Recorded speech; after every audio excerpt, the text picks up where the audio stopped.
Mr. President, India is exercising its right of reply in response to the baseless and malicious references made by Pakistan. It is regrettable, yet unsurprising, to see Pakistan's so-called leaders and delegates continuing to dutifully spread falsehoods handed down by its military terrorist complex.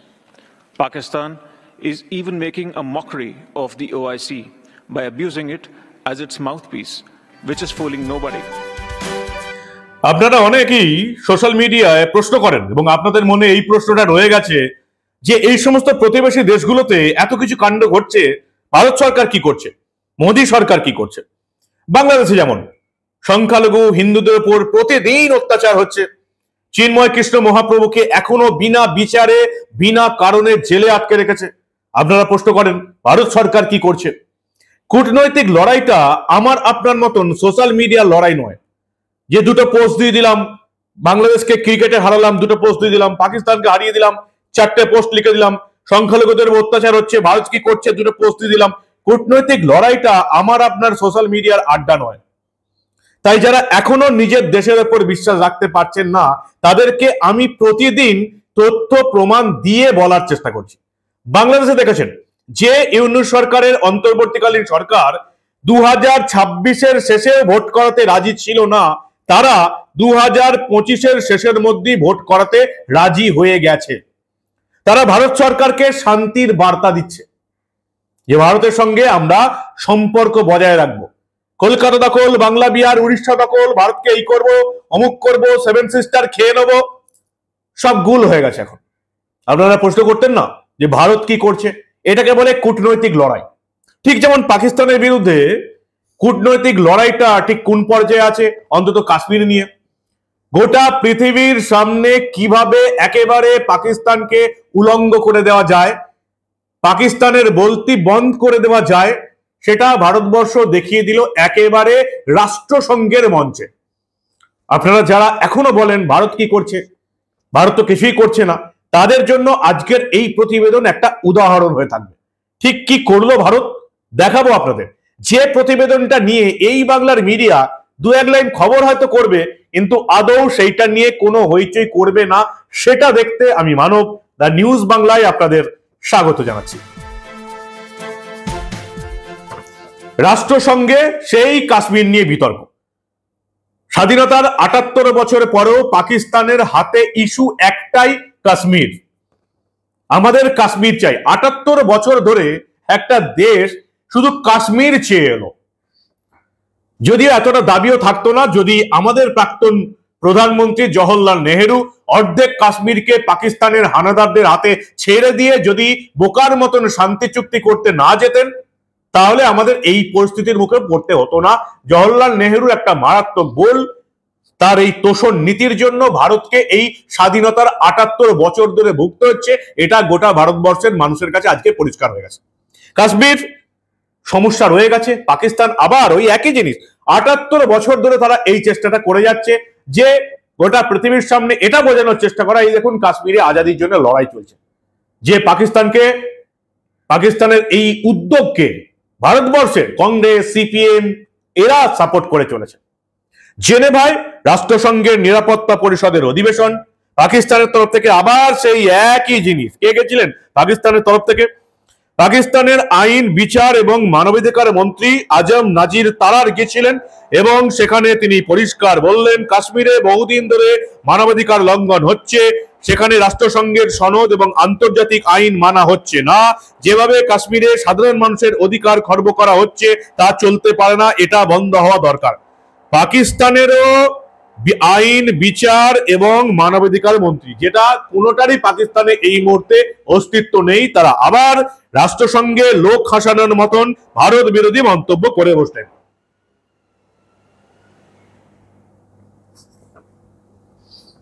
কিন্তু এই ভারতবর্ষটা আর ওই আগের 15-20 বছর আগেকার ভারতবর্ষ নয়, এটা এখন নতুন ভারতবর্ষ। এবং যে ভারতবর্ষের বিদেশ মন্ত্রী এখন এস জয়শঙ্কর, কোন নেতা হয়ে আসেননি তিনি, প্রাক্তন আমলা ছিলেন, পরে মন্ত্রী হয়েছেন। এবং এই ভারতবর্ষের এখন এই বিদেশ দপ্তর যেটা আছে, তার যিনি মন্ত্রী সেই এস জয়শঙ্কর, তার প্রতিটি মানুষ বিশ্বের যে কোনো দেশকে জবাব দেওয়ার জন্য তৈরি।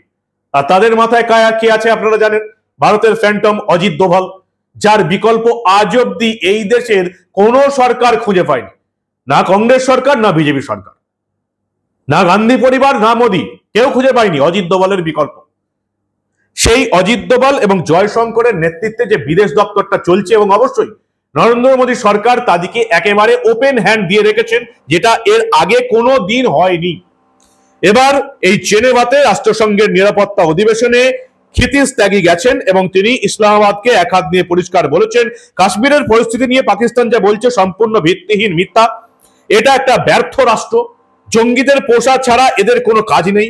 এদের একেবারে ক্ষিতিশ ত্যাগী পরিষ্কার ধমক দিয়ে বলেছেন পাকিস্তানের ভাষণ দেওয়ার যোগ্যতা নেই, ব্যর্থ দেশ, উগ্রপন্থীদের দেশ। ঠিক কি বললেন? ওই যে বললাম না আমি আপনাদের, যে আপনাদের চোখে একেবারে হাতে কলমে প্রমাণ না দিলে আপনারা বিশ্বাসই করেন না যে কূটনৈতিক দুনিয়ায় আন্তর্জাতিক স্তরে ঠিক কি ঘটে চলেছে।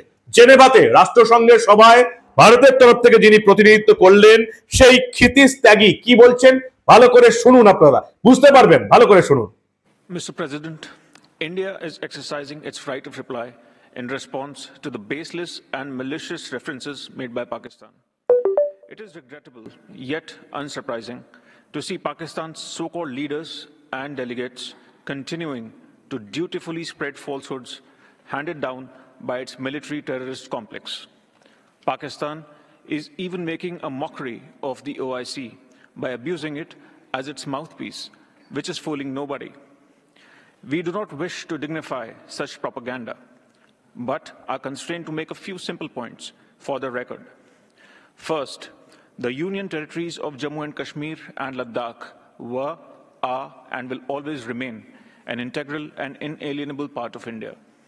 Second, the unprecedented political, social, and economic progress in Jammu and Kashmir in the past few years speaks for itself. These successes are a testament to the people's trust in the government's commitment to bring normalcy to a region scarred by decades of Pakistan-sponsored cross-border terrorism. Third, as a country where human rights abuses, persecution of minorities, and systematic erosion of democratic values constitute state policies, and which brazenly harbors UN-sanctioned terrorists, Pakistan is in no position to lecture anyone.